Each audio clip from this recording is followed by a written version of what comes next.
Empecemos. Bueno, antes que nada, porque después no revisan el programa, no revisan nada. Pero vamos a hablar del programa porque lo actualicé hace una semana, 2 semanas más o menos, porque hubo un cambio ahí en el calendario de la facultad. Entonces, para que sepan que, bueno, estamos actualmente parados en el 1 de octubre, no 8 de octubre. 1 de octubre, 3 de octubre, después viene el 8, que es la semana que viene, y después el 10 de octubre, que es el viernes de la semana que viene. Pasado entonces esta semana y la que viene, ahí sí viene la clase de repaso y ya el segundo parcial. Porque las fechas estaban medio mal, entonces los corregí ya. Entonces, para que sepan cuándo se viene ya el examen. Ya el primer parcial era 30% de la nota, el segundo parcial es el otro 30% de la nota. O sea, ya con el primero y segundo parcial ya son el 60% de la nota. Y entonces, como para que sepan que también es importante el segundo parcial. Y después viene el examen final y está el trabajo de investigación que sumado entero es un 20% de la nota. Todo está ahí. Como lo leí en el programa. Entonces, en 2 semanas es el segundo parcial. ¿Qué va el segundo parcial? Insisto, todo, hasta lo que veamos, ¿ok? O sea, hasta esta clase del 10 de octubre. Todo va, desde la primera clase hasta ese día. ¿Okay? Todo. Entonces no me digan, ¿a qué va, a qué no va todo? Entonces, no me lleguen con esa pregunta a la clase de repaso. O sea, ya tienen que saber que va todo. Entonces ya saben la respuesta a eso. Listo. Dicho eso, ahora sí pasemos a entrar en materia. Listo, vamos a hablar, habíamos dicho en la clase pasada, dicho ese paso, bueno, no. Hablemos rápidamente de eso, pero dentro de PowerPoint. Vamos a usar la variable dependiente como binaria, ¿ok? O sea, la variable dependiente ahora va a ser una binaria en vez de ser una variable continua. Eso es nuevo, ¿ok? Ahora y es una variable binaria, ¿ok? Entonces la idea es, como habíamos dicho, habíamos cerrado la clase pasada, eso era para tratar de explicar algún comportamiento que sea binario. ¿Qué sé yo? Por ejemplo, formal, informal, empleado, desempleado, abandonar la universidad o no abandonar la universidad, usar drogas, no usar drogas, donar órganos, cualquier cosa que uno considere que solamente hay dos opciones, ¿ok? Tienen que ser, por el amor de Dios, dos opciones. Si son más de dos opciones, se complica el modelo, no lo vamos a ver en esta clase y tampoco creo que la vean en las avanzadas. Tienen que ser solamente dos. ¿Sí? Cuando son más de dos, son bien difíciles los modelos y no los enseño ni en esta clase ni en avanzada. ¿Sí? Son bien difíciles. Entonces no tiene que ser multinomial, ¿ok? Por ejemplo, inactivo, desempleado, cuenta propia. No hagan eso, no va a dar nada. Se llaman modelos multinomiales, ¿ok? Ese tipo de modelos, cuando ya tienen más de dos opciones, 5 opciones, por ejemplo. Ahí es una variable multinomial, entonces se necesita un modelo multinomial. Los modelos multinomiales son bien difíciles. Por eso no lo vamos a ver. ¿Okay? De hecho, apenas si se ven a veces en los doctorados, porque son difíciles. ¿Okay? La gente en general no los usa, porque son difíciles de interpretar. En cambio, el modelo de probabilidad lineal es muy amigable y es el que les voy a dar y el que la mayoría de la gente usa porque es muy amigable. ¿Okay? Entonces, el modelo de estimar es el mismo. Este es el modelo de estimar. El modelo de estimar es el mismo. Exactamente el mismo. La diferencia está en que Y va a cambiar. Ahora Y ya no se puede interpretar como el cambio en Y cuando hay incremento en una unidad en X. ¿Por qué? Pues muy sencillo, porque hay solamente dos opciones. ¿Cuál cambio en Y? O sea, no hay un cambio en Y. Hay solamente dos posibilidades. Puede cambiar de 0 a 1 o de 1 a 0. Ya. ¿Okay? No es complicado. Solamente hay dos opciones. Entonces, la pregunta es cómo interpretamos beta. Eso es lo que a la gente realmente le importa en estos modelos. Y vamos a ver que hay otros usos de este tipo de modelos, pero ya vamos a entrar en materia con eso. ¿Ok? Voy a aprovechar este punto acá, antes de seguir avanzando. Santa Madre de Dios, en el trabajo de investigación. Word viene con una cosa que es insertar ecuación. Y ahí tienen todas las herramientas para hacer ecuaciones. No es difícil. Ya viene integrado, no tienen que descargar nada y ahí pueden armar todas las ecuaciones. Entonces, usen las herramientas que vienen con Office. Es la pereza infinita. Y entonces pueden escribir la ecuación así o la ecuación incluso acá adentro. Complicado no es. Es poner insertar ecuación. Entonces, usen las herramientas que tienen a mano. No me digan, uy, qué difícil, profe.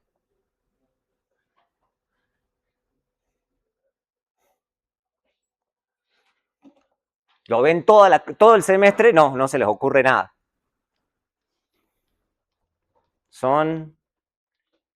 Listo, entonces esta es lo que queremos probar. Entonces, vamos a suponer esto, ¿ok? ¿Cómo se llama esto, ya que estamos? ¿Cómo se llama eso?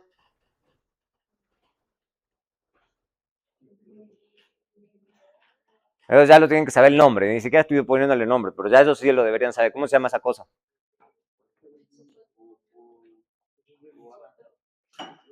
Sí, es supuesto 4. ¿Cómo se llama el supuesto 4?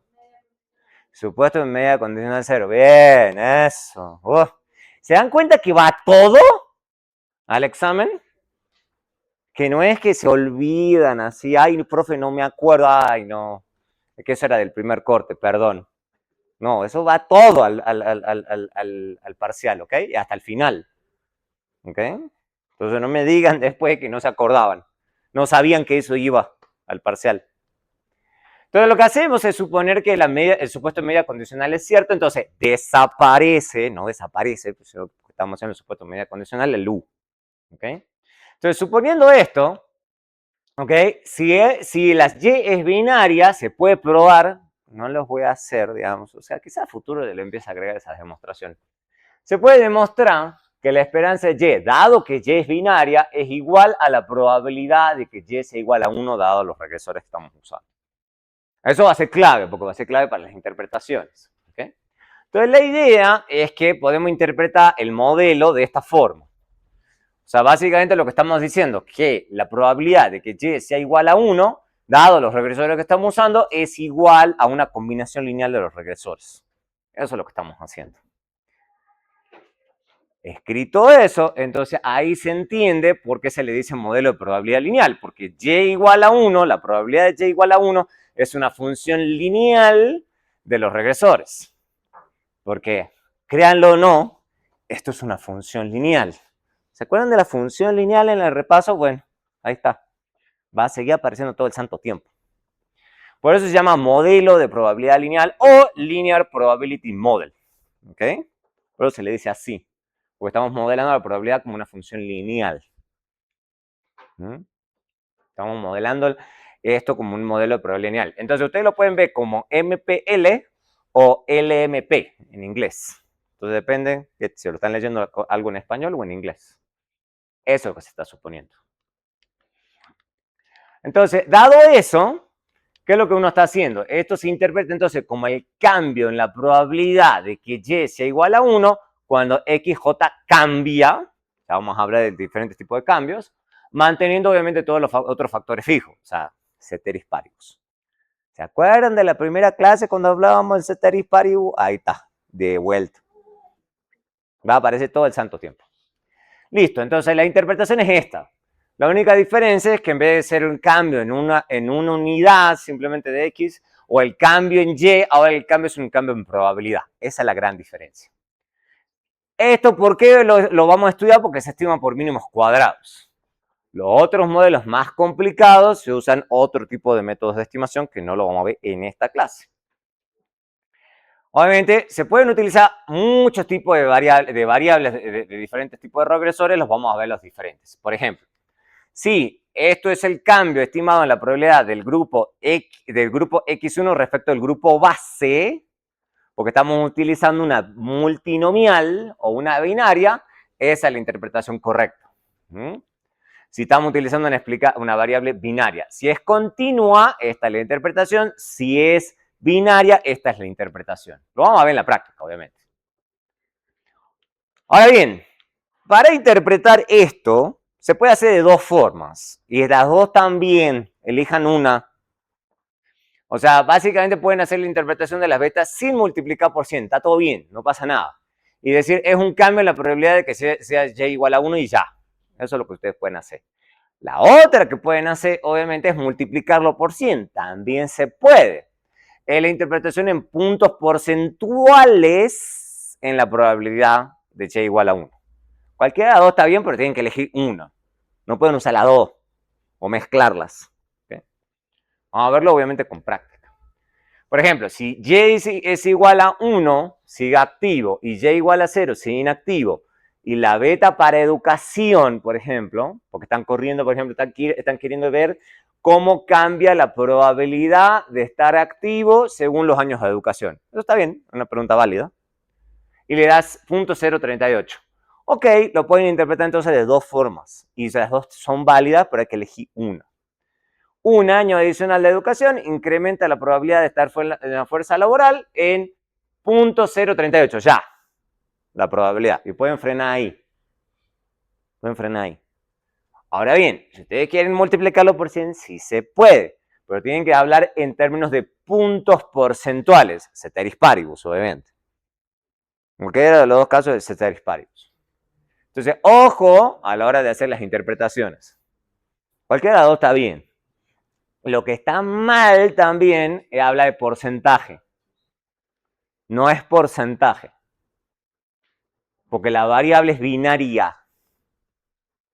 Entonces no es un porcentaje. Es o puntos porcentuales o es una probabilidad.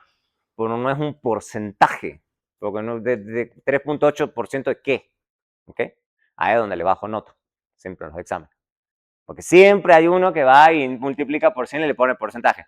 Porque como la cabeza de ustedes se automatiza, digamos, lo interpretan como una log nivel. Esto no es un log nivel, es un modelo de probabilidad lineal. Entonces, otro tipo de modelo, hay que estar prestando atención a cuál es la variable dependiente y cuál es la variable dependiente. Tienen que estar prestando atención, tienen que leer. Entonces, antes de ponerse a responder en el examen, hay que leer con cuidado, con paciencia, para responder bien después. ¿Ok? Vamos a verlo con un ejercicio. Vamos a verlo con un ejercicio. ¿Ok? Un ejemplo.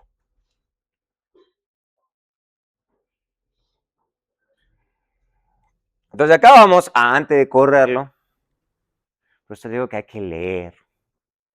Entonces acá vamos a cargar una base de Wooldridge. La base de Wooldridge es MROS. Lo que vamos a explicar acá nada más es participación laboral. O sea, activo versus inactivo. Algo fácil. Lo que vamos a poner acá es participación laboral de las mujeres en el 75. Esto es una base un poco vieja, pero sirve para el ejemplo. Entonces estamos hablando de participación laboral de las mujeres en el 85. Vamos a poner el ingreso del esposo, año de escolaridad de la mujer, experiencia de la mujer, edad y presencia de niños en el hogar. Y vamos a ir hablando vamos a usar varias veces este ejemplo. Este es simplemente número de niños, ¿ok? Número de niños menor a 6 años, que son los que más tiempo consumen en el hogar, y después 6 a 18, porque obviamente ahí se hace, los chicos se los manda al colegio, entonces ahí es un poco más fácil. ¿Okay? Listo. Entonces, eso es lo que vamos a hacer y vamos acá a hacer el modelo de probabilidad lineal. Vamos a correr acá y vamos a hacer las diferentes interpretaciones. Y vamos a volver a esta base y a este ejemplo porque va a haber varios ejemplos interesantes. Entonces, lo voy a correr entero. Voy a correr entero.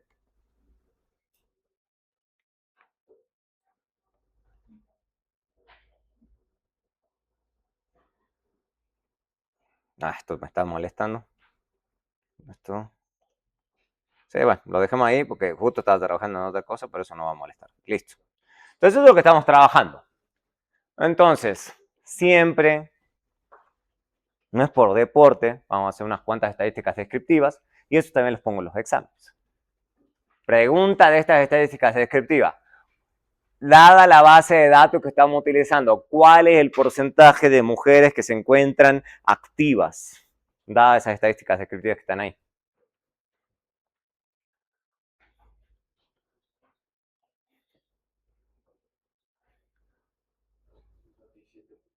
¿57%? ¿Dónde se ve eso? Porque, por ejemplo, aquí dice arriba, como donde dice que significa cada variable, dice Ujú, LF, entonces pues sabemos que es el labor force, o sea, que está trabajando. sí, Después tenemos que mirar la media. ya, eso es todo. ¿Todo el mundo lo ve? Ah, vale que todo el mundo lo esté viendo. Si no lo ven, es porque están en problemas. Lo vimos en la clase, ya la clase pasada, la antepasada, la interpretación de la media de las binarias. Y en este caso la binaria es crítica porque es la variable dependiente. O sea, ni siquiera es una independiente. Las demás no me importan tanto. Vamos a ver más abajo. Entonces acá, fíjense, regresión por mínimos cuadrados ordinarios. Acá dice la variable dependiente. Entonces hay que leer. ¿Okay? Y acá no dice en ningún lado modelo de probabilidad lineal. Son ustedes que tienen que saber que esto es un modelo de probabilidad lineal. Porque eso también les pongo en los exámenes. ¿Qué tipo de modelo es este? Mínimos cuadrados ordinarios. Mínimos cuadrados ordinarios no es un modelo, es un método de estimación. Pero es como robotito. Hay que pensar un poco. Listo. La interpretación.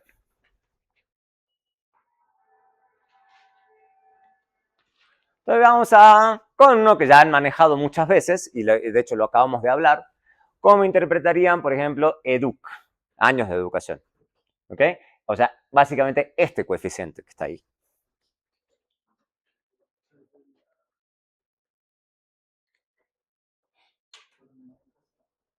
Este está en años de educación, sí. Uh-huh.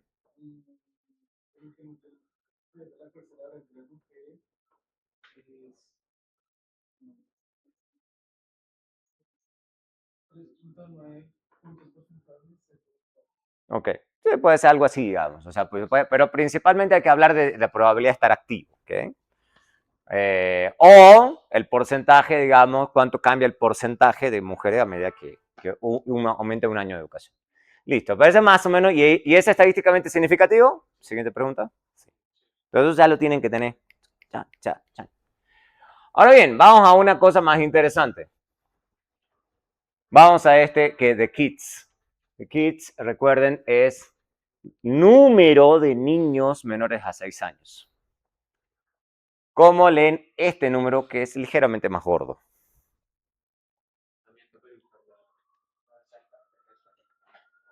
No. ¿Por qué? Porque no estamos hablando de porcentajes, sino de puntos de probabilidad. Estamos hablando de probabilidad. ¿Es tu modelo log nivel? No.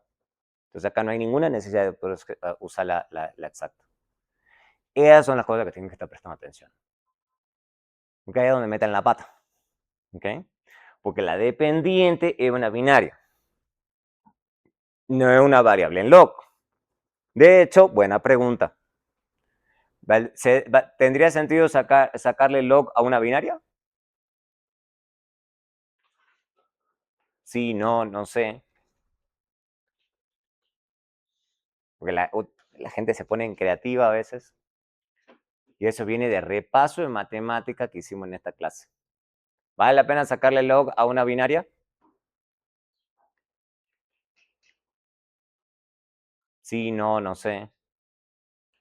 Eso es bueno para verdadero o falso incierto. Creería que no, porque por ejemplo, una binaria puede tomar valores de cero y pues sacarle logaritmo.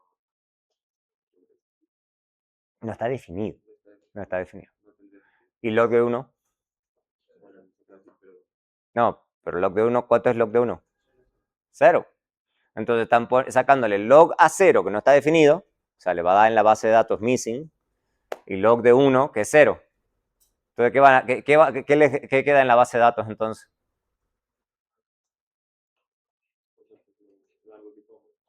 Claro, no se puede usar, porque ¿qué tienen? Puros ceros y missing. Entonces, eso es lo que tienen que estar prestando atención, Porque después hacen esas cosas ustedes en el software y después dicen, ay, no sé, no sabemos qué pasó, profe, le quisimos tomar log y da error. Y es como, obvio que le va a dar error. Pero tienen que estar prestando atención. O sea, no es hacer que la máquina haga cualquier cosa. ¿Okay? Listo. Pero volviendo a este caso. Entonces, ¿cómo interpretan este numerito que está aquí?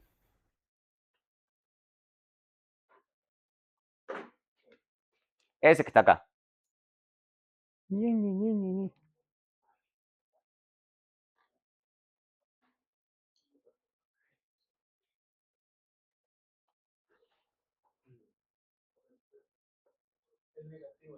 Sí.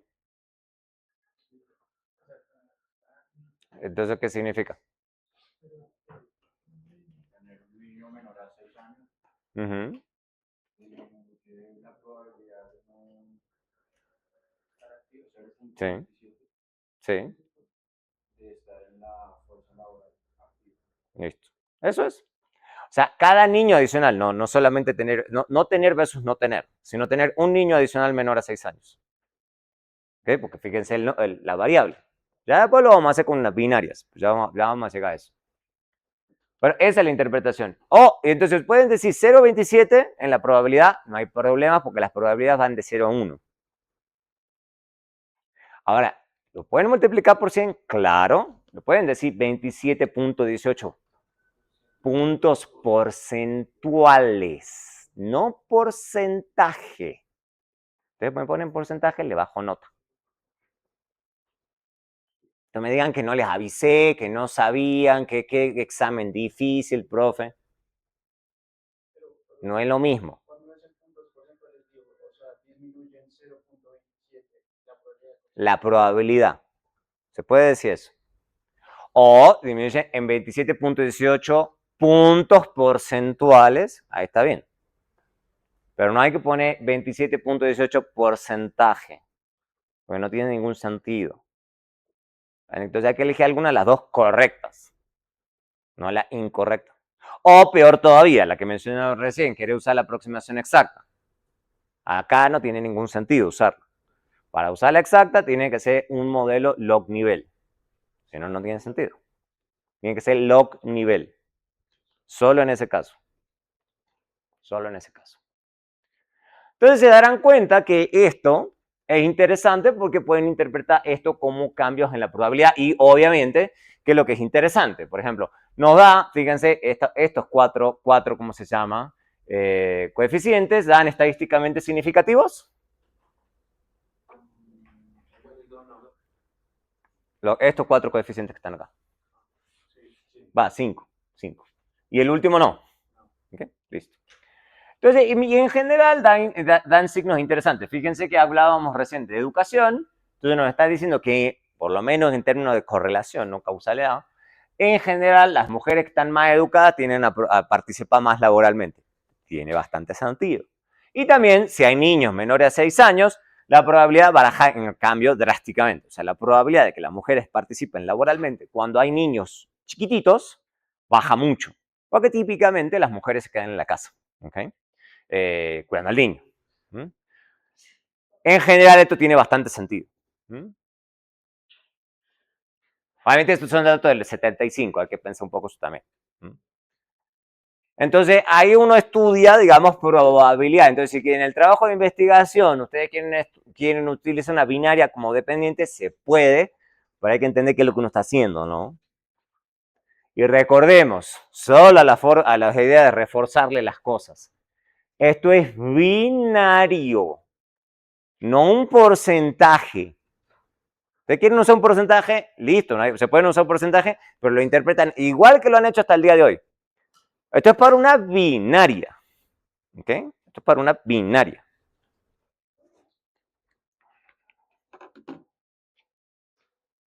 Las probabilidades se pueden multiplicar. ¿Cómo? Las probabilidades se pueden multiplicar. Si uno quiere interactuar entre dos variables. Si querés interactuar en dos variables, la misma es básicamente lo mismo. Esa es buena pregunta. Se puede. Lo que pasa es que se enreda un poquito el modelo, obviamente. Entonces, lo que estamos diciendo, por dar un ejemplo, Voy a agrandar esto, está medio chicón.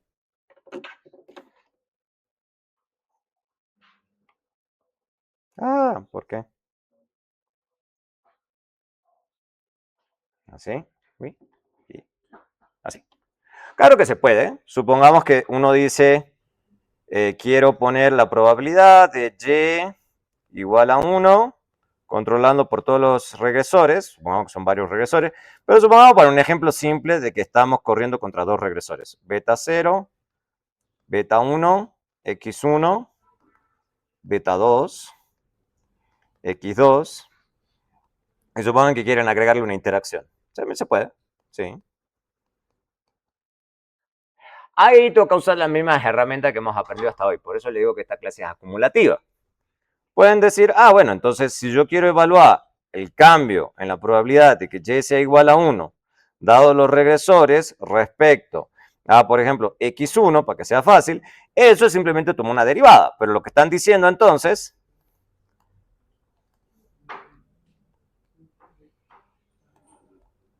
que ahora, ¿dónde están parados? Uy, perdón. Ahí. Ahí, ya. Entonces, lo que están diciendo acá es que el efecto marginal de x1 va a depender de dónde están parados en el valor de x2. Lo mismo de siempre. La única diferencia es que ahora están evaluando el cambio en una probabilidad, no el cambio en x, en y. ¿Okay? Es el cambio en el que la probabilidad que y sea igual a 1. Eso es lo que están evaluando. Y lo mismo pueden hacer, si tienen ganas, decir, no, a nosotros nos parece que es un tema no lineal.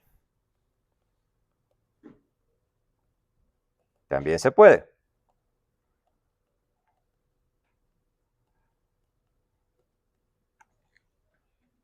Te pueden decir, no, me parece que x1 tiene un efecto no lineal sobre la probabilidad. Pues claro, entonces lo que están haciendo es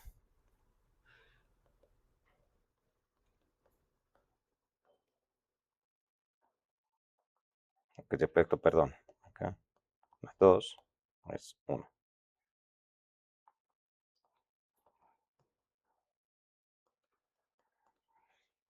Que también es posible, o sea, son las mismas herramientas, solamente que están empezando a juntarlas a todas. ¿Mm? Y esto tiene todo el sentido, porque por ejemplo, ustedes pueden pensar, por ejemplo, en el ejemplo que acabamos de ver, ustedes pueden pensar que el tema de los niños, ya habíamos dicho, bueno, en una de esas, un niño menor a 6 años no tiene el mismo efecto. El primer niño que no tiene el mismo efecto que el segundo niño, que el tercer niño. ¿Ok? Entonces pueden pensar que el efecto del primer niño sobre la probabilidad de estar activa de la mujer, en una de esas, ahí sí el efecto es, supongamos, no lo pongamos así, pongamos que esto es negativo, porque eso es lo que nos daba. Entonces, esta es la parte negativa. Esto es la parte menor a 0. Entonces, ustedes pueden pensar que el efecto es súper negativo, digamos, con el primer niño. Porque ahí es donde hay mucha diferencia. O sea, el hecho de tener versus no tener es el gran efecto. Pues pueden pensar, entonces este es el efecto de un niño. Pues pueden pensar que ya el segundo, el tercero, puede ser negativo, pero quizás ustedes pueden pensar que no, quizás ya el segundo ya no es tan fuerte el efecto. Porque dicen, no, ya cuando o sea, lo difícil es el primero. Ya después el segundo, el tercero, ya en una de esas, ya el efecto, hay un efecto negativo, pues puede ser no tan grande. Entonces pueden poner niños al cuadrado, una cosa así. Entonces pueden probar con eso, pueden jugar con eso, no hay problema. Y de la misma forma que lo hemos hecho hasta ahora, lo mismo. Entonces no es que desaparecen mágicamente las herramientas, sino que les toca juntarlas. De hecho, de eso se trata los modelos divertidos de econometría. Por ejemplo, una cosa que tiene el modelo de probabilidad lineal, y ahí es donde empiezan a aparecer los modelos que seguramente van a ver en otras clases, modelos que tratan de ajustar el hecho de que las predicciones pueden ser negativas o mayores a 1. Hay gente que no le gusta eso, que le parece que es irrealista, y es cierto que es irrealista. Que es básicamente lo que están haciendo ustedes modelando esto acá, así. ¿Verdad? Que se olvidan. Esto también viene de regresión simple. Regresión simple. En la regresión simple vimos esto. Lo que sucede es que ahora lo están usando para una variable binaria. La variable binaria que ustedes tienen tiene 0 y 1. Sin embargo, ustedes pueden hacer predicciones con este modelo, dado que es lineal, que se salgan de mayor a 1 o menor a 0. Claro, sí.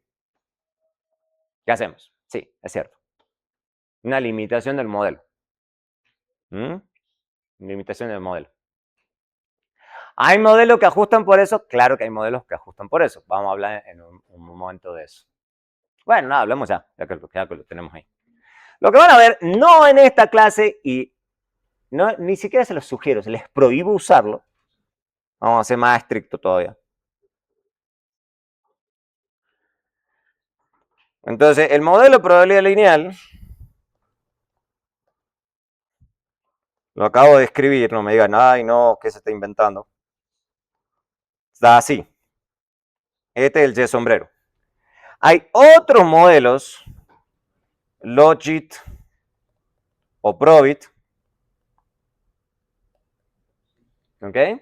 Que lo que buscan es corregir eso. O sea, lo que hacen estos modelos, tienen acá el 1, y lo que hacen es una curvita. ¿Mm? Para que esa curvita sea Y sombrero. ¿Ok? Esto no lo vamos a ver en esta clase y les prohíbo usarlo, porque son más difíciles. Eso lo van a ver en econometría avanzada.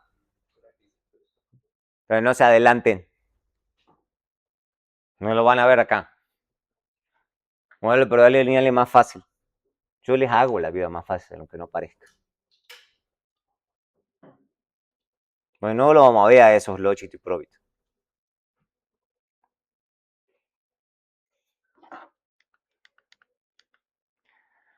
Entonces, eso se usa Logit o Probit, que hacen eso, ¿ok? Entonces, no lo vamos a ver. Obviamente, otra limitación es un decir que la variable es constante. Por ejemplo, el número de hijos, que es lo que acabo de mostrar. Y también otro gran problema que sufre de heterocedasticidad, que eso hace que las inferencias sean inválidas. Vamos a hablar, es el siguiente tema, no me digan, uy, profe, eso es lo que vamos a ver a continuación, heterocedasticidad, que básicamente la varianza cambia. La varianza cambia. La varianza de Y cuando cambia X cambia según los valores de las X. Entonces eso es por definición heterocedástico. Y esta es la probabilidad estimada. ¿Okay? De todas formas, es súper usado el modelo de probabilidad lineal en la práctica. Muy usado. ¿Por qué? Tiene un montón de ventajas a pesar de sus desventajas. Es muy fácil de interpretar. Esos modelos Logit o Probit o de otros estilos, porque hay muchos otros, son más difíciles de manejar. Son más difíciles de manejar. Se puede, pero son más difíciles. ¿Okay? Este es re fácil, o sea, uno lee el beta y chau, o sea, uno es sencillito. ¿Okay? El efecto constante de la variable no es muy problemático porque ya lo hemos visto. O sea, básicamente lo que se puede hacer es lo que yo les decía, pueden elevar al cuadrado o poner una interacción o jugar un poco con lo mismo que hemos visto. O sea, ya lo deberían saber. La heterocedasticidad en general es muy fácil de corregir. ¿Okay? Entonces, en general no es problemática. Básicamente vamos a usar errores robustos. Vamos a hablar de eso enseguida. Y es computacionalmente muy eficiente. O sea, ustedes pueden correr un modelo de probabilidad lineal en una fracción de segundo. Es súper rápido. Entonces, ustedes pueden correr 10, 100, 1000 modelos de probabilidad lineal y eso corre, pero así. Es bien rápido. Los otros modelos son más complicados. Pueden ser muy lentos computacionalmente o incluso no converger. O sea, básicamente la máquina se queda ahí tan, y no llega a nada. ¿Ok? O sea, son lentos. Son más ineficientes computacionalmente. Entonces, en general, la gente termina gravitando hacia el modelo de probabilidad lineal. Tiene muchas otras ventajas, pero vamos a hablar en esta clase al menos solamente de estas. Entonces, vamos a ver ahora heterocedasticidad, que no es tan difícil. No es tan difícil, no es tan complicado.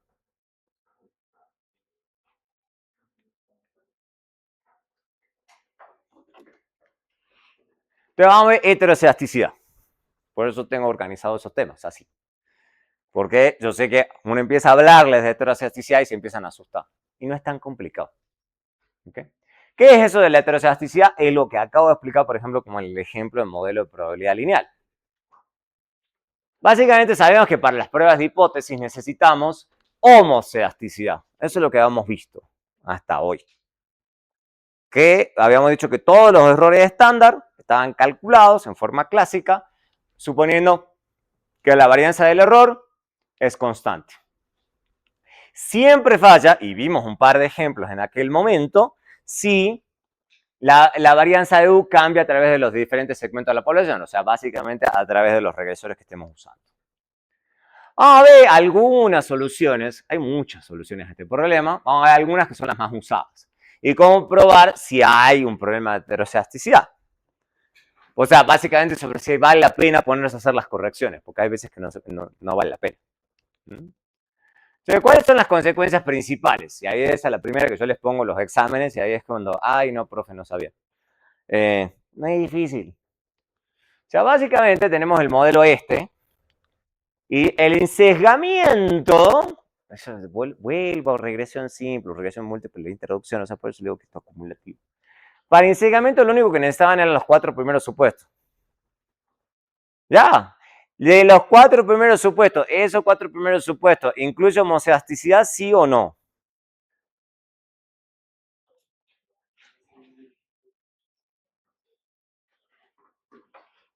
Por eso las demostraciones que les doy en los exámenes. Repaso. ¿Cuáles eran los 4 primeros supuestos? ¿Cuál era el primer supuesto? Vamos con el primero. Modelo lineal en parámetros. A nosotros les toca tenerlo clarísimo. Segundo supuesto. Muestra la teoría. Tercer supuesto. No, acá estamos en múltiples. Acá estamos en múltiples. Multiple linear regression. ¿Cuál es la tercera?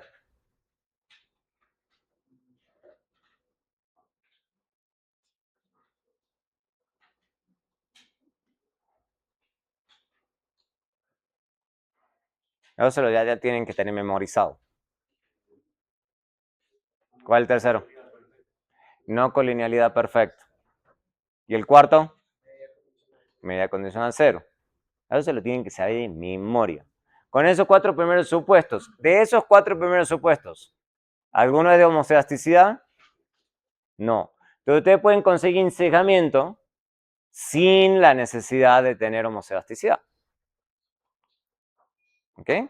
Eso significa, dicho de otra forma, que si ustedes tienen heterocedasticidad, no hay un tema de sesgo.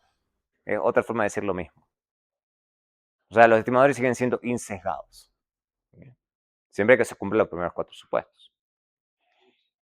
Pero la homocedasticidad es el quinto supuesto. Estamos violando el quinto supuesto. El quinto supuesto. O sea, básicamente perdemos eficiencia. Si esto no es cierto, perdemos eficiencia. No tiene nada que ver con el ensesgamiento. Nada. Nada. No me pongan en un examen que, ay, no, profe, tiene heterocedástico y sesgo. Y obviamente, los estimadores, estos de bondad de ajuste, tampoco se ven afectados por heterocedasticidad, entonces la gente no se preocupa tampoco por eso. Entonces, ¿por qué nos preocupa? Porque los estimadores van a ser sesgados, o sea, básicamente están mal estimadas las varianzas. Eso es básicamente. Porque recuerden que las estimadores de varianzas que habíamos derivado, todos esos estimadores suponían homocedasticidad. Entonces, básicamente estamos utilizando las fórmulas equivocadas. Digamos, si hay heterocedasticidad. ¿Ok? Y básicamente, como estábamos calculando más esto, todo esto está mal calculado. La desviación estándar, la varianza, los estadísticos T, todo lo que sea inferencia está mal hecho. ¿Okay? Todo lo que sea para hacer inferencia está mal hecho. O sea, básicamente no podemos hacer inferencia. Incluso si los estimadores son insesgados, entonces no podemos confiar ni en los estadísticos T, ni en los p-values, ni en los intervalos de confianza. O sea, todo lo que sea inferencia no sirve en el momento que pasamos al terreno de la heterocedasticidad. Entonces el estadístico T no tiene distribución T, el estadístico F no tiene distribución F, o sea, está todo mal a la hora de... Y obviamente el teorema de Gauss-Markov depende de su supuesto, entonces ya se viola. Con heterocedasticidad ya no tenemos que los estimadores mínimos cuadrados son los mejores estimadores lineales insesgados. Tenemos todos estos problemas. En términos de inferencia, ¿ok? En términos de inferencia. Podemos tener insesgamiento incluso, entonces, pero vamos a tener problemas de inferencia. Ahora, ¿cómo podemos hacer entonces que la inferencia específicamente sea robusta a heterocedasticidad? Que no importa si hay heterocedasticidad, lo podamos corregir. Esa es la idea. Entonces es posible hacerlo. Es posible hacerlo. Hacer que las inferencias se dicen. Por eso se habla de cuando ustedes leen, porque es el problema que no leen, ahí abajo dice muchas veces, se utilizaron errores robustos. La gente normalmente cuando habla de robusto está diciendo robusta heterocedasticidad. O sea, básicamente lo que vamos a ver eso es válido en muestras grandes. O sea, tienen que ser muestras por lo menos que yo, 100.000, 1.000.000, o sea, muestras, esto va a ser válido para muestras grandes. Cuando la muestra es grande, esto funciona muy bien. Si la muestra es muy chiquita, funciona muy mal. Pero, por ejemplo, si tienen 50 observaciones, esto no va a funcionar. No va a funcionar. ¿Okay? Entonces tienen que tener muestras grandes para que esto funcione bien. Por eso es que yo desde el día 0 les dije, cuando busquen los datos, traten que tengan la suficiente cantidad de datos. Era por eso. Uno los está les está previniendo dolores de cabeza a ustedes. Pero ustedes tienen ganas de darse dolores de cabeza después más adelante. Entonces, por eso es el tema de ustedes, no de uno. ¿Ok? Vamos a ver, por ejemplo, la regresión simple. Algo sencillito. ¿Recuerdan la regresión simple? Bueno, ahí está. Vuelve a aparecer la regresión simple. ¿Lo crean o no? ¿Qué significa la heterocedasticidad? Implica que básicamente cuando hagamos la varianza de esto, que la varianza de U dado X, solamente un X, depende del valor del regresor. O sea, eso es básicamente. Que ya no es una constante. O sea, solamente la aparición de este subíndice significa que varía, que hay heterocedasticidad. Entonces, cambia según el valor particular de X. Entonces, recordemos que con heterocedasticidad podríamos hacer la derivada que ya hicimos hace tiempo, no lo voy a repetir. Pero habíamos visto que en esta fórmula, por ejemplo, en una parte de la demostración, este era una constante, se iba para afuera y se cancelaba. Acá no pasa. ¿Ok? No pasa porque hay heterocedasticidad. Entonces, básicamente estamos utilizando la fórmula equivocada. Esta es la fórmula que estamos usando y esta es la fórmula que deberíamos usar. Entonces está todo mal, incluso en una regresión simple. Incluso en una regresión simple. Estamos usando las fórmulas que no son. ¿Se dan cuenta que las demostraciones tienen una razón de ser? O sea, no es un capricho así como para que hagan gimnasia matemática. Tienen su razón de ser la demostración. Entonces está mal. ¿Okay? Esto está mal. Ya no es válido. O sea, necesitamos entonces una forma de calcular esto ante la presencia de heterocedasticidad. Y White, hubo un econometrista, White, allá en 1980, que probó, eso es a lo que se dedican los econometristas puros, teóricos, a probar cosas. Eso es lo que hacen ellos. Se dedican su vida profesional a buscar resolver esos problemas econométricos. Eso es lo que ellos hacen. En general, cuando ustedes corren en un software estadístico errores que se dicen robustos, están corriendo los errores que calculó White así allá en 1980. ¿Ok? Y ya se llaman hoy en día errores robustos. Ni siquiera le dicen White. Es muy simple lo que a él se le ocurrió. Él dijo, yo puedo hacer esto, y lo que hacemos es obtener los residuos en esa regresión, o sea, normal, y dice, un estimador válido, y eso es lo que demostró White, ante la presencia de heterocedasticidad, lo que puedo hacer es calcularlo así. Muy parecido, si se dan cuenta, a esta formulita. Muy parecido. Pero el tema es demostrarlo que esta fórmula sirve. Ese fue el gran aporte de White, bueno, entre otros tantos aportes. White, o sea, la gente que hace econometría pura hace miles de aportes, no solamente uno. Pero eso fue uno de los grandes aportes de él de resolver este problema. Era un problema para la gente, porque no podían hacer inferencias. White fue el que hizo ese aporte. Y eso es muy fácil de calcular, especialmente en las máquinas de hoy en día. Para las máquinas de hoy en día, calcular esto es un juego de niños. Es súper fácil. Y es simplemente decirle al software calcule con error robusto y listo. Ya, y lo hacen en una fracción de segundo. En una múltiple, el mismo circo. Básicamente lo que están haciendo de esta regresión múltiple, calculan esto, sacan los residuos y directamente lo que hacen es calcular los residuos así. Las varianzas de cada regresor así. Y que no es difícil. Porque esas R vienen del residuo i-ésimo de regresar X en las otras X. O sea, están regresando los regresores entre sí mismos. Y listo, eso es todo. Y no son fórmulas, o sea, no son una, o sea, pero bueno, eso es lo que, allá, lograr demostrar ese tipo de cosas es lo que hace que la gente sea buena en la disciplina, digamos. Lo difícil es demostrar que eso sirve. ¿Ok? Esos son los econometristas teóricos, no los aplicados, los teóricos. Para que después sirva en la práctica. Y después, obviamente, le sacan la raíz a eso y es el error estándar robusto de la elasticidad, o simplemente la gente le dice robustos y ya. Eso es lo que la gente dice. Y lo vamos a ver cómo sale. Eso a veces le dicen White, Huber, Hector, porque son los tres econometristas que hicieron esos avances, o WHI, pero como les digo, les diría como el 99% de la gente le dice robusto y ya, o sea, no le dicen WHI, pero puede pasar. Y acá sí, eso es lo que hay que demostrar en la teoría, es que, no se los voy a dar, podría ser si encuentro una buena demostración, que ahora ya todos los estadísticos ustedes vuelvan a ser válidos. Ahora, entonces básicamente lo que hacen este método es permitirles que ustedes puedan hacer todas las inferencias que ya han aprendido hasta hoy, o deberían haber aprendido ya, sin ningún problema. O sea, no hay lío, digamos. Entonces, funciona. ¿Okay? Vamos a ver rápidamente con la GIH. ¿Cómo funciona esto?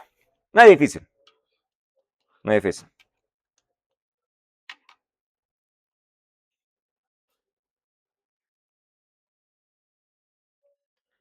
Entonces, lo tengo por acá. A ver, ¿por qué no? No me aparece. Eh, raro. No me aparece. Yo ya lo tenía abierto a la carpetita y no se ve. No importa. Vamos a la clase de aquí. Chun, chururun, chun, chun. Acá tengo Python. Python. Vamos al 8. Y vamos con la GIH.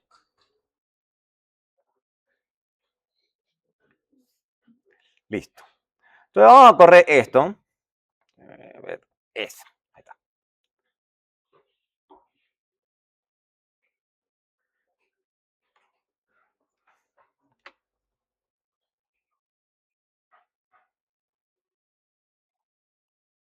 Entonces vamos a correr. Voy a mostrarles primero cómo corre. Entonces, lo que estamos haciendo acá es lo que hemos hecho hasta el día de hoy, solamente que le estoy agregando ahora, cambiándole la forma.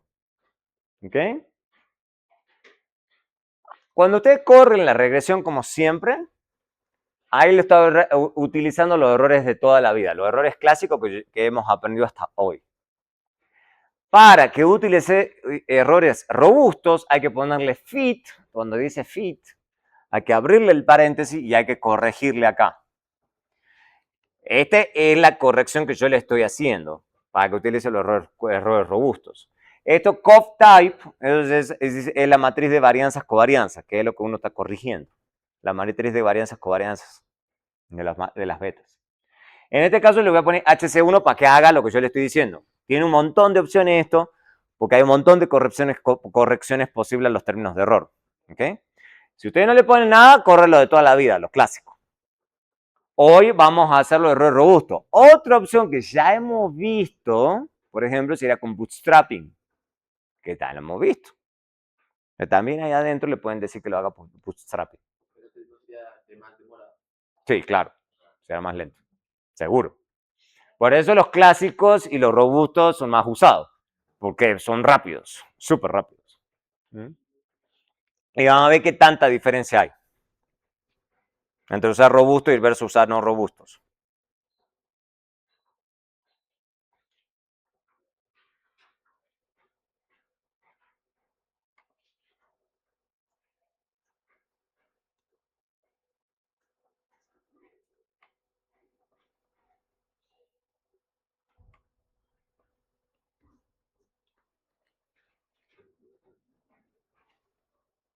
Ahí corrió todos. ¿Todos? No, está todavía. Ring, ring, ring, ring. Listo. Ya, ahí terminó de correr. Listo. Entonces ahí está corriendo la regresión. No voy a subir porque con esto es suficiente. Primero que nada, vean que acá dice observaciones y tengo casi 2.3 millones de observaciones. Entonces ahí en estos escenarios sí es buena idea utilizar error robusto, porque hay una muestra gigante. Ahí está bien, ahí es buena idea. No hagan esto, como les digo, si tienen 50, 100 observaciones. No es buena idea. No funciona bien. ¿Okay? Y no funciona bien desde la teoría, no desde la práctica. ¿Okay? Tengo que hacer otras cosas si tienen una muestra chiquitita. Acá sí, sí se puede. Bien, acá tengo el log de salario al mes. Entonces, esto, y acá también. ¿Esto qué tipo de modelo es? Eso es el repaso de sus bases de regresión simple. ¿Qué tipo de modelo es? Si la variable dependiente está en log.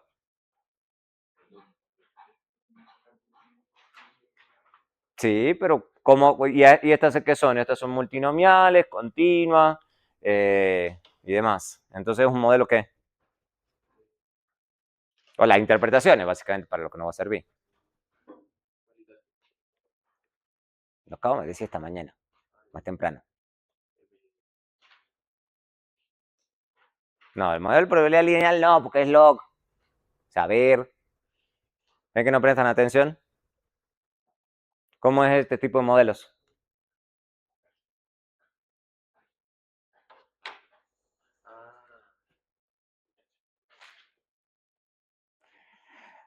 Log nivel. Mamita. Solamente que estamos usando binaria y continuas. O sea, uff. Saber. Es lo mismo que hicimos en las clases pasadas. Entonces, por ejemplo, acá sí me da gordito, entonces en estos casos se necesita una aproximación exacta y todo esto. Bueno, pero en este caso lo que me quiero concentrar no es en las estimaciones puntuales, dicho sea de paso, que se ve entre la regresión 1 y de la 2 respecto a las estimaciones puntuales de cada uno de los betas. ¿Qué se ve? Son iguales. ¿Por qué son iguales?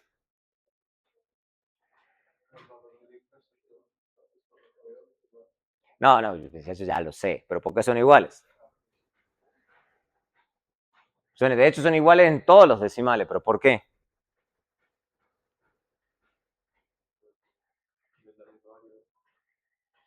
¿Dónde están las variables?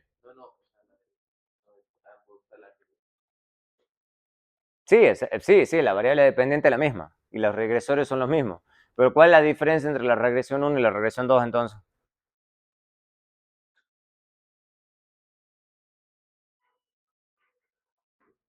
Se lo acabo de explicar, lo que pasa es que como están en cualquier otra cosa.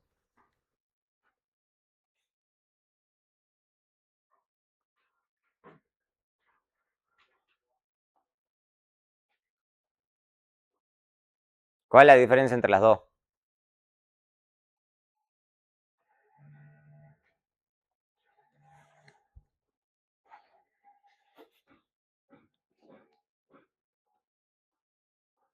Cri, cri, cri, cri. ¿Cuál es la diferencia entre las dos regresiones?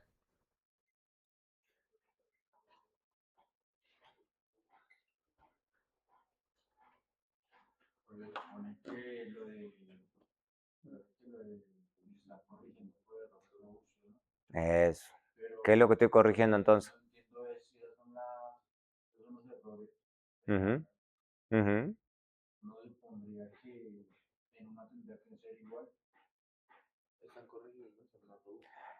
¿Qué es lo que estoy corrigiendo? Del uno al otro.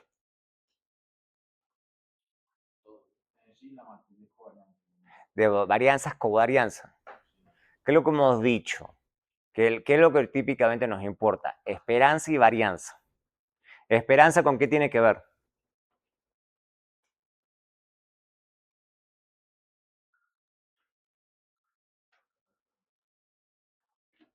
Lo he hecho al principio de la presentación de heterocedasticidad. ¿Se dan cuenta que tienen que conectar todos los conceptos? Cuando ustedes le están sacando la esperanza a un estimador, ¿qué están queriendo hacer?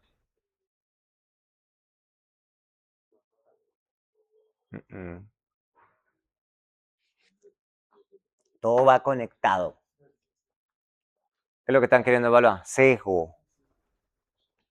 ¿Ok? Las dos estimaciones dan igual porque en términos de estimación puntual tiene que ser lo mismo. Porque estamos suponiendo que son insesgados. Por eso las estimaciones puntuales son iguales. Lo que estoy queriendo corregir es la varianza, por eso los errores son diferentes. Es lo único cambio que estoy haciendo. Vean el comando. Estoy corrigiendo la materia de varianza, pero es varianza el segundo momento. El primer momento es esperanza, el segundo momento es varianza y covarianza. Por eso es lo único que cambia, ¿qué es lo que se dan cuenta que está cambiando de columna a columna? ¿Qué es lo que está cambiando? Los errores. Esto está, ojo, ese es un buen punto. Esto está suponiendo que hay homocedasticidad. Eso es lo que está haciendo acá. Si no hay evidencia de heterocedasticidad, uno puede hacer esto, no hay lío, digamos, está todo bien. Pero el 99.9% de la gente lo que hace, si uno tiene una muestra grande, hace esto, lo segundo.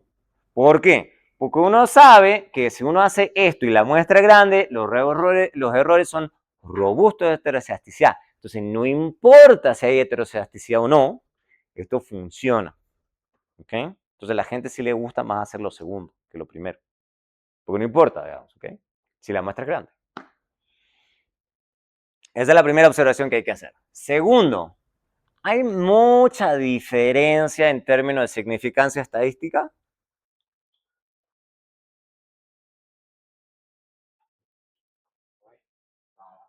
No, prácticamente no. ¿Qué es lo que se ve? Que en general hay estrellas en las dos columnas. Eso típicamente es lo que pasa. No hay ningún resultado teórico que diga eso. Simplemente que eso es lo que en la práctica termina ocurriendo. Que típicamente si da significativo con errores clásicos, con los robustos también da estadístico. Y si no da, también típicamente cuando uno se pasa a los robustos, típicamente no da. ¿Okay? Como que en términos de significancia estadística no es la super diferencia. ¿Okay? Pero es importante hacerle esa corrección, especialmente si uno tiene evidencia o uno sabe que hay heterocedasticidad. Siguiente pregunta, ¿cuál es un tipo de modelo, dado lo que acabamos de hablar hoy, que estamos seguros que tiene heterocedasticidad?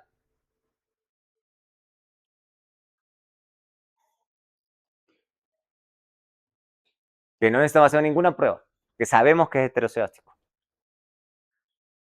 Y lo vimos hoy, no me digan, uy, profe, que eso lo vimos hace mucho.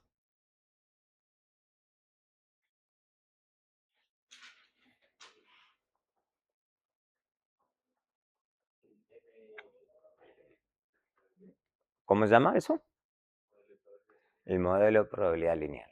Lo vimos hoy. En un modelo de probabilidad lineal, ustedes están seguros que hay heterocedasticidad.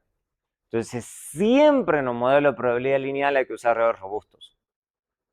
Siempre. Porque se sabe, porque la teoría lo dice, de que es heterocedástico. Entonces, la heterocedasticidad es fácil de resolver en un modelo de probabilidad lineal. Pero insisto, siempre que la muestra que estén usando sea grande. Si no, esto no funciona. Es una muestra grande. Grande, grande.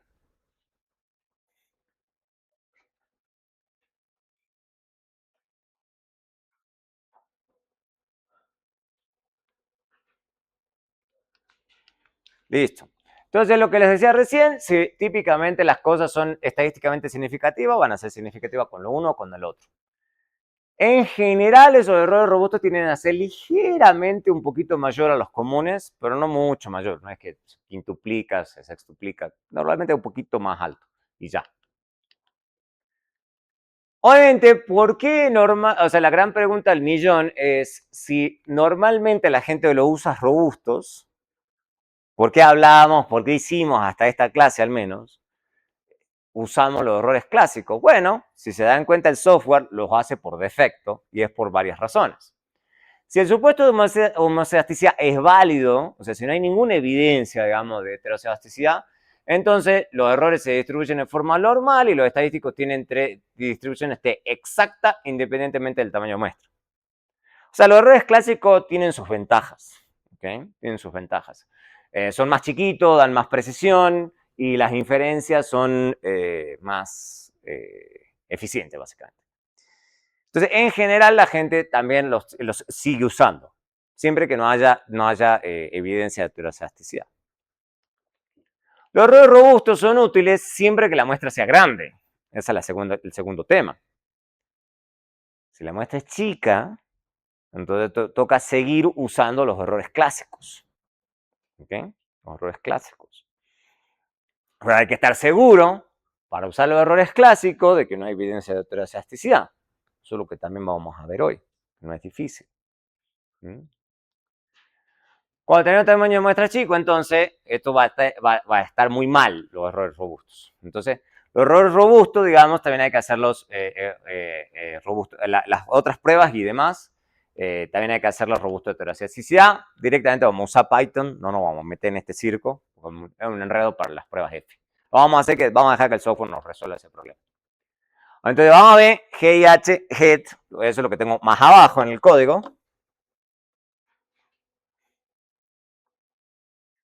Si ustedes dicen, no, yo quiero hacer pruebas F también se puede, no es difícil. O sea, corren lo mismo. Esto ya lo hicimos en otras clases.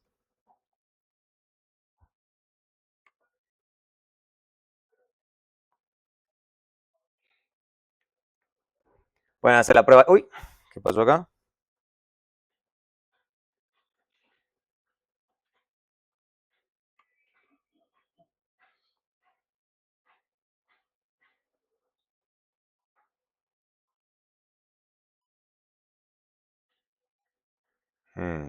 Raro. Me lo corrió recién. Vamos a correrlo entonces entero.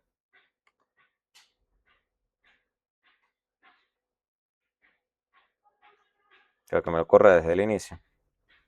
A ver si ahí no me da problemas. O sea, básicamente lo que estoy haciendo mientras va corriendo. Voy a correr una prueba F. Si ustedes hacen la prueba F, no hay lío. Corre y lo va a hacer con los estadísticos de toda la vida. Sí, me está dando error ahí, pero no entiendo el por qué. Pues me fija. Me está dando problema con este muchacho que está acá. Pero yo estoy seguro que está bien. Vamos a fijarme arriba. Creo que es hombre casado, no género casado. Este es el problema. El nombre estaba mal. Ahora siempre tienen que leer el código. ¿Okay? Una variable que estaba mal.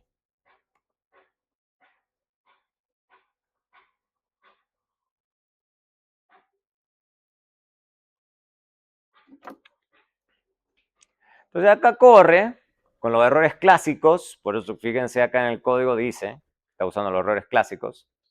Y de hecho sea de paso, vamos a ver cómo sale en Python. Entonces se van acá.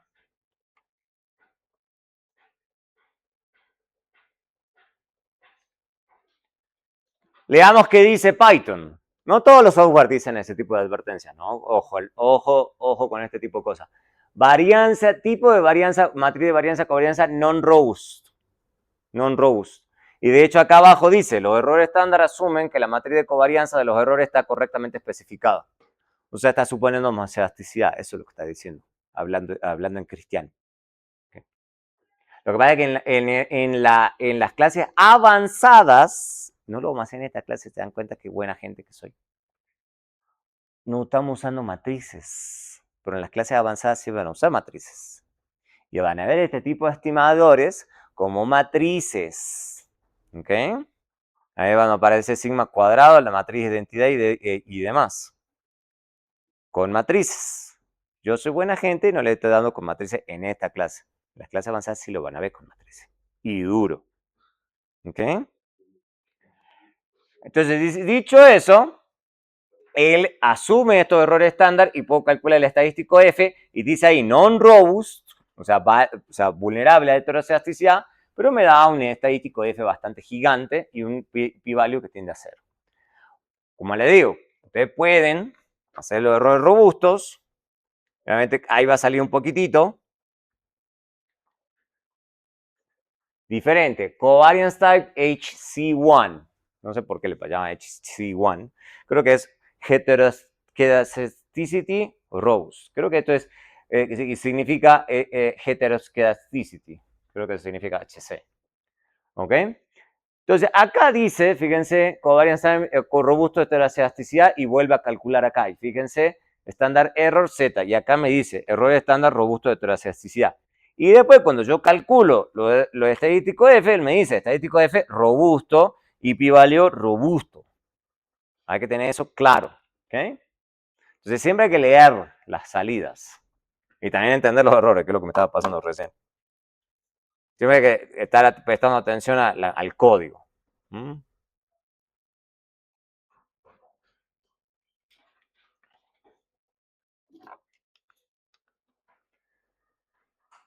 Obviamente se puede probar si hay evidencia de heteroscedasticidad, claro que se puede, pero típicamente vale la pena hacerlo si la muestra es chica.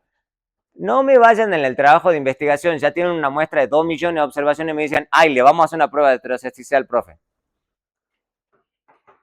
Sí, hacerlo se puede, pero ahí me doy cuenta que no han aprendido, porque en realidad si ya tienen 2 millones de observaciones, esto es una pérdida de tiempo. O sea, no están haciendo nada. ¿Ok? Ahora, si tienen una muestra de 50 observaciones, bien.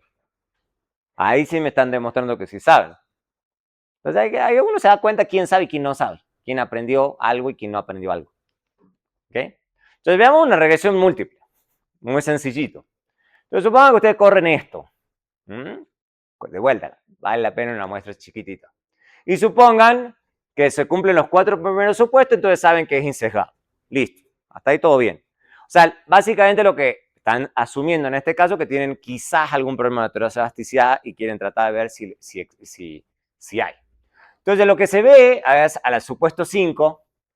¿Cuál es el supuesto 5? Volvemos así, taladrándole.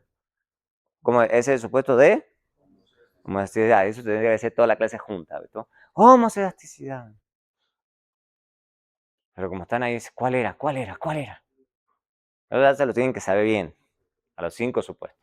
Entonces lo vamos a plantear como una hipótesis nula. O sea, vamos a querer ver esto como algo que queremos ver si lo rechazamos o si no lo rechazamos. Eso es lo que estamos haciendo. Si lo rechazamos, eso es evidencia de...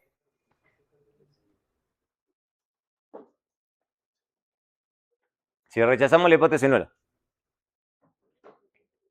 hay evidencia de heteroscedasticidad. Eso sí lo tienen que saber hacer. Eso es hacer inferencia estadística. Es lo que está detrás de todas las pruebas estadísticas que están haciendo. Solamente que esta va a ser una prueba para heteroscedasticidad. ¿Okay?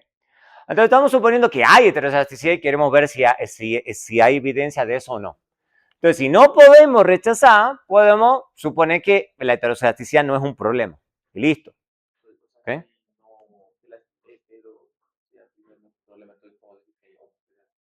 No, decimos que no es un problema, que no hay evidencia de heteroscedasticidad.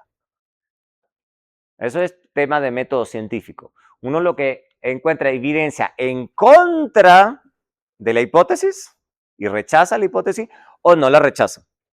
Pero uno nunca dice estoy seguro de la hipótesis. ¿Por qué? Porque esto es poblacional. ¿Okay? Poblacional nunca estoy seguro. Entonces eso es lo mismo que con las técnicas de inferencia. Entonces uno nunca sabe si el beta es 0.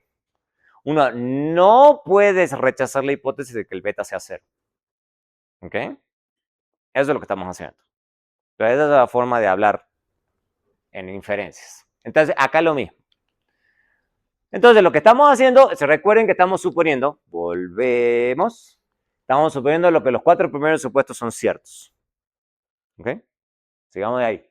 Si son los primeros 4 supuestos ciertos, estamos suponiendo que esto es cierto. Repasemos. Si esto es cierto, ¿Cómo se llama esto? Esa cosa que está ahí. Que es el supuesto número 4. ¿Okay? Si esto es cierto, entonces esto es cierto. Porque por propiedad de varianzas condicionales, hay una partecita acá que es la esperanza de U igual a 0. Como es 0, entonces yo lo puedo expresar de esta forma. A repasar si no lo ven. Y dicho eso, entonces si eso es cierto, entonces yo puedo escribir, en vez de escribir esto, o puedo escribir esto, puedo escribirlo así, puedo escribirlo así, y puedo escribirlo así, igual así. Y si esto es una constante, entonces estoy diciendo que esto es lo mismo que habla de esto. Es puro encadena todo lo que deberían saber hasta el día de hoy. Está todo juntito ahí. Por eso le digo que va todo al segundo parcial. En 2 semanas el segundo parcial, ¿no? Más vale que estén llevando a la clase el día. Entonces la idea es usar esto que está acá, para ver si se viola el supuesto de semesticidad. Entonces lo que hacemos es ver si U al cuadrado está relacionado con alguna de las variables independientes, porque lo que me está diciendo esto es que si hay homoceasticidad, esto debería ser una constante independientemente de los valores que tomen los regresores. Eso es lo que me está diciendo esa igualdad.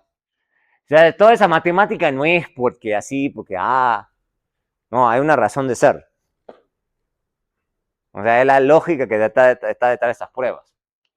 ¿Sí? Entonces, lo que normalmente la gente hace es decir, bueno, puedo plantear ese modelo.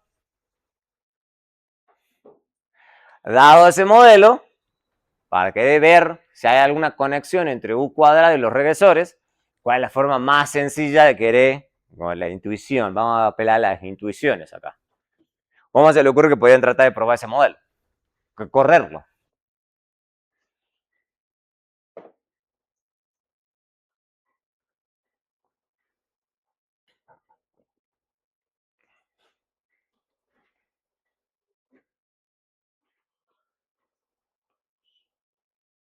¿Cómo podrían tratar de correr ese modelito? Sencillo.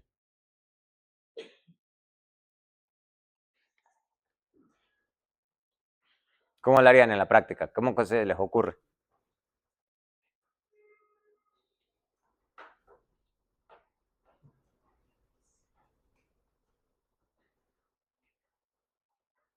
Es muy fácil.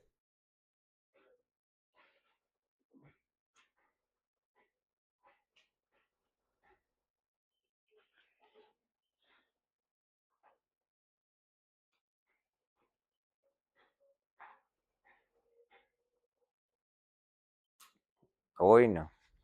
Los veo mal con la creatividad. Cero. Oye, ¿cuál va a ser la hipótesis nula? Usando ese modelo.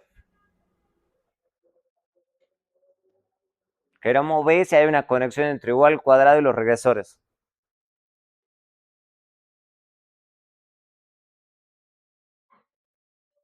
Eso es lo que han hecho desde el día 0. Solamente que en vez de tener U al cuadrado tienen Y. Es la única diferencia. Y es lo que están haciendo en los trabajos de investigación. Ay, pues deberían estarlo haciendo. No supondría. Están haciendo queriendo ver si todo eso es ceros. Una prueba F. Inferencia, prueba T, prueba F. No es difícil. Es usar lo que ya deberían saber. Ay, que como no llevan la clase al día. Entonces lo que te toca hacer es simplemente estimar esto. Eso es todo lo que hay que hacer. Corren, sacan los residuos, los elevan al cuadrado y lo corren contra los regresores. Eso es todo lo que están haciendo. Lo mismo que han hecho, solamente que están cambiando la variable dependiente. Eso es todo lo que están haciendo. No es difícil. O sea, todo les parece difícil simplemente porque no van repasando las cosas que van antes. Por eso te les parece tan complicado. O sea, hacemos una prueba F. Entonces, básicamente estamos corriendo una prueba de significancia conjunta de esta regresión que estamos corriendo. Eso es lo que están haciendo. Obviamente se puede hacer el cálculo con un estadístico LM, no vamos a hablar de dónde sale el estadístico LM, que se puede escribir así, que viene de esto que está escrito acá, ¿okay? Esta R cuadrado. Esa versión, ¿okay? ¿Por qué? Porque así como pueden hacer esa prueba F, también pueden hacerlo con una phi cuadrado, pero da lo mismo, ¿okay? Eso se llama a veces prueba Bruch-Pagan. Bruch-Pagan. Se lo ven en algún software o se los pongo en un examen, se llama prueba Bruch-Pagan. Pero es la misma idea, es una prueba de significancia conjunta de esa regresión que están corriendo. Solamente que están usando otro estadístico. En vez de usar el F, usan el phi cuadrado. Pero llegan al mismo resultado. ¿Okay? Eso se llama Bruch-Pagan. Entonces, ¿para qué es la prueba de Bruch-Pagan? Para probar heterosidasticidad. Ese también es otro ejercicio verdadero o falso incierto justifique. ¿Para qué es el Bruch-Pagan? A alguien le dice a usted que debe usar una prueba de Bruch-Pagan para... Debería ser heterosidasticidad, pero si dice otra cosa, no sirve. A ver, por ejemplo, cómo se ve en Python esa prueba. No es difícil.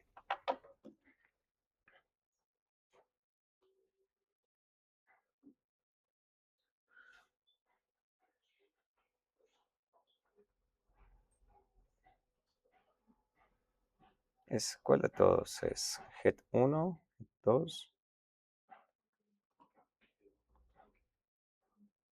Get 1. Listo.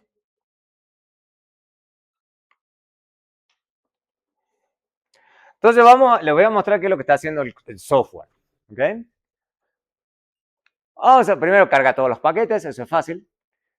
Acá lo que estamos haciendo es cargando la base de datos, corremos la regresión, no importa en este punto, digamos, el tema de qué van las variables, queremos hacer la prueba. Lo que voy a hacer es mostrárselo cómo se ve, digamos, a mano, si uno lo quiere hacer a mano. Entonces, y esto es súper útil, o sea, hasta acá es las cosas que hemos hecho hasta hoy.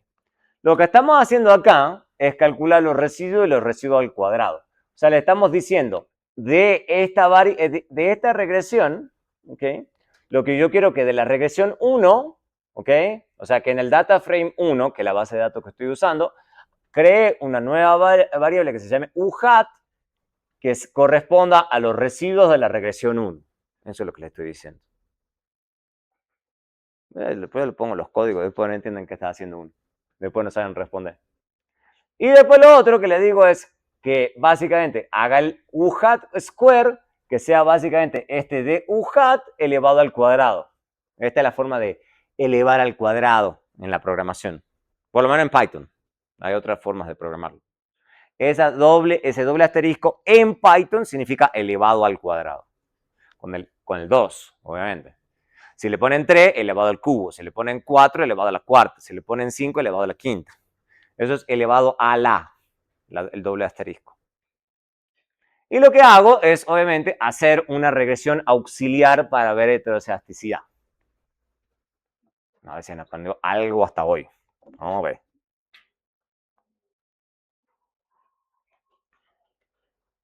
Porque esto que estoy por hacer sí lo deberían saber hacer.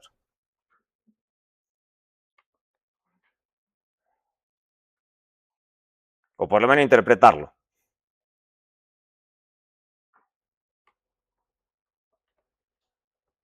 Entonces acabamos de correr la regresión anterior y acabo de mostrar esa regresión corresponde a esta regresión. Dado lo que estoy mostrando acá, ¿hay evidencia de heterosidasticidad, sí o no? Eso es lo que les pongo en los exámenes. Y quedan, ¡ah!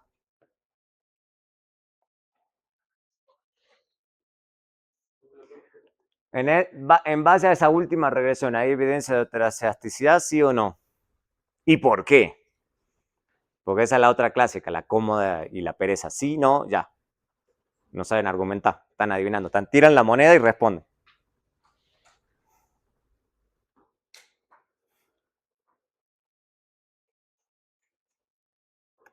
Con esa regresión debería ser suficiente para responder eso.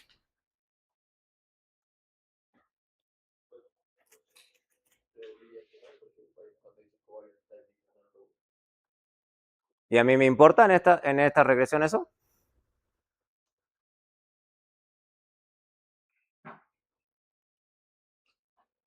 Esta es la que yo estoy queriendo evaluar. Y esta es una auxiliar.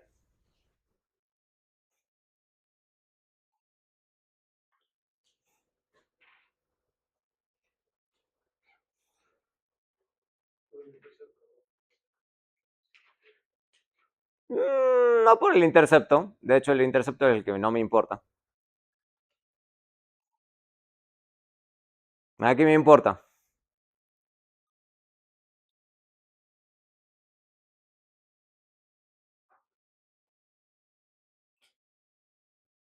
Me acabo de explicar en la presentación. Ay, que como no prestan atención.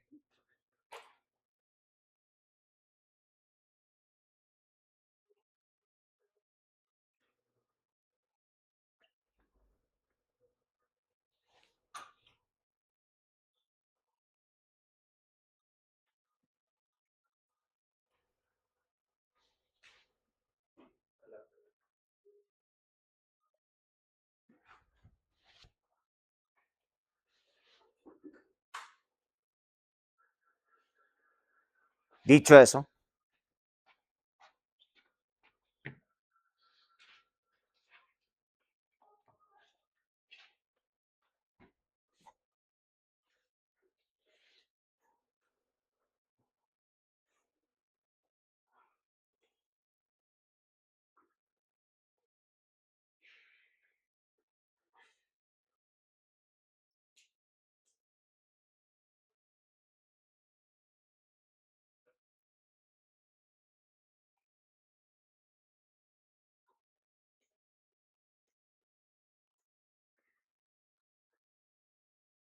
es que todavía no están haciendo nada.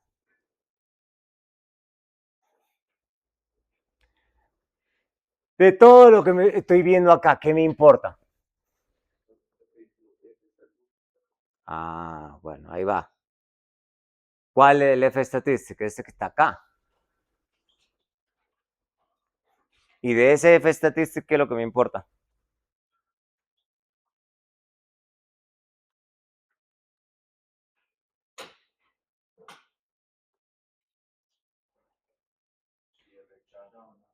Ajá.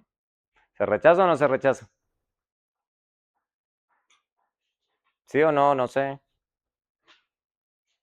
¿Y a qué nivel de significancia? ¿Y qué es lo que se está rechazando? ¿Qué hipótesis? ¿O no se está rechazando?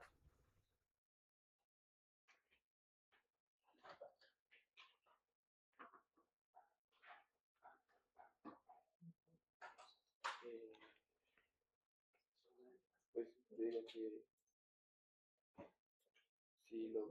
sí lo podríamos ver. O sea, pues, o sea, sabemos que en la F se rechaza siempre que sea más grande respecto al valor físico. Si lo comparamos, pues,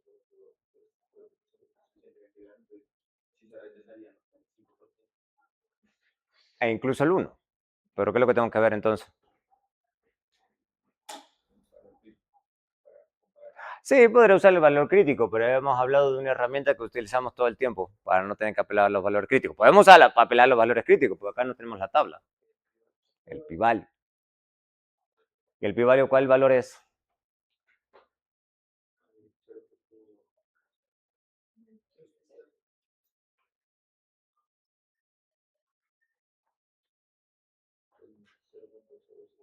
No, exacto. ¿Y eso está por debajo de qué valor? Y al 0,1 incluso lo podemos rechazar. Listo.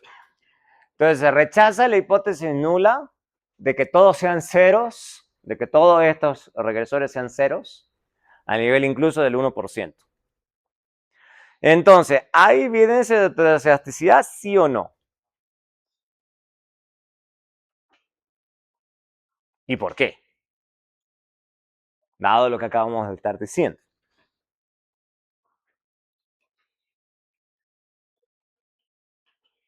Y dado cómo está construida la prueba de hipótesis. O sea, la hipótesis era que no hay evidencia, que no hay como ¿Cuál es la hipótesis nula? Que hay homocedasticidad. Si se rechaza es porque hay heterocedasticidad. Entonces hay evidencia en base a eso de heteroceasticidad.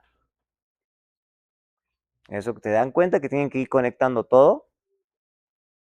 Todo.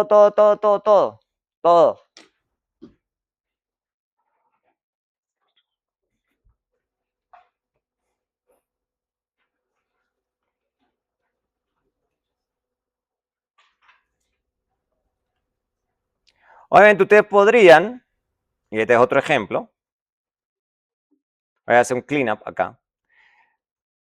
Voy a resaltar eso y con este último ejemplo ya cerramos hoy.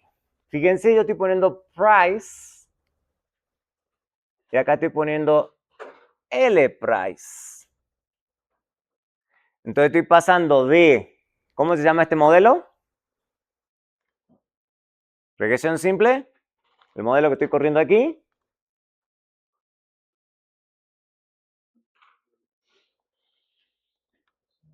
Lean, no adivinen.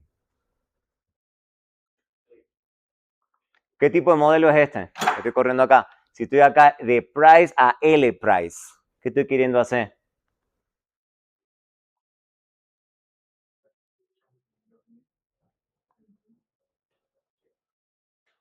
¿Qué estoy haciendo? Acá, estoy pasando de una nivel a una log nivel. Insisto, toca conectar todo. Toca leer, no adivinar. Entonces estoy cambiando el modelo de un nivel a un log nivel. ¿Okay? De hecho, si lo leen con cuidado, fíjense, L price, L de lot price, L de square feet. Bueno, puede ser el único que no le puso log. Entonces estoy pasando ni siquiera de un log de un nivel a un log nivel. Es log nivel. Entonces va a tener diferentes interpretaciones de los beta. ¿Por qué? Porque puede ser que una forma sencilla de resolver el problema sea tomándole logs a las variables. Siempre que tenga sentido. Acabamos de decir hoy que no tiene sentido si el modelo es un modelo de probabilidad lineal. O sea, no tomen log así por tomar log así como por deporte. Piensen un poco lo que están haciendo. Entonces vamos a ver si cambiamos el modelo a otro modelo, a ver qué ocurre.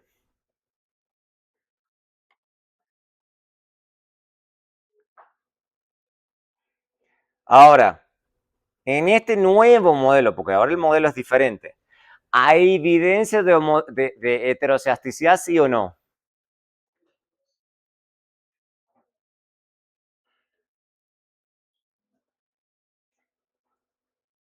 En el nuevo modelo.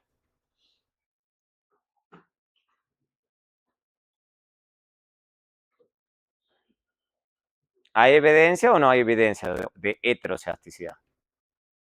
Porque los pivales ya son muy altos. Pues se rechazaría. ¿Se rechaza o no se rechaza cuando los p-values son altos? Pues depende de qué nivel. Se rechaza la. Bueno, pero ¿cuál es el p-value ese? Ese no es el p-value. El p-value no puede ser 1.4. Eso. Es un p-value. Es el estadístico. Porque hay que ver el p-value. El p-value, entonces, a ese nivel de significancia decimos que se rechaza o que no se rechaza la hipótesis nula. Ya a ese nivel. A los niveles de significancia usuales. O sea, no se rechaza incluso ni al 10. Entonces, ¿hay evidencia de heteroceasticidad, sí o no? No, ¿por qué? Exacto. Y la nula es de no homoceasticidad. Entonces, como no se rechaza la hipótesis nula de homoceasticidad, no hay evidencia de heteroceasticidad. ¿Ves que va todo encadenadito? Y lo último que les voy a mostrar es, obviamente, porque lo que les estoy haciendo yo, sí.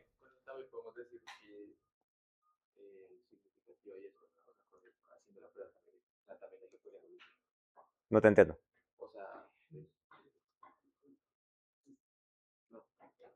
Ok.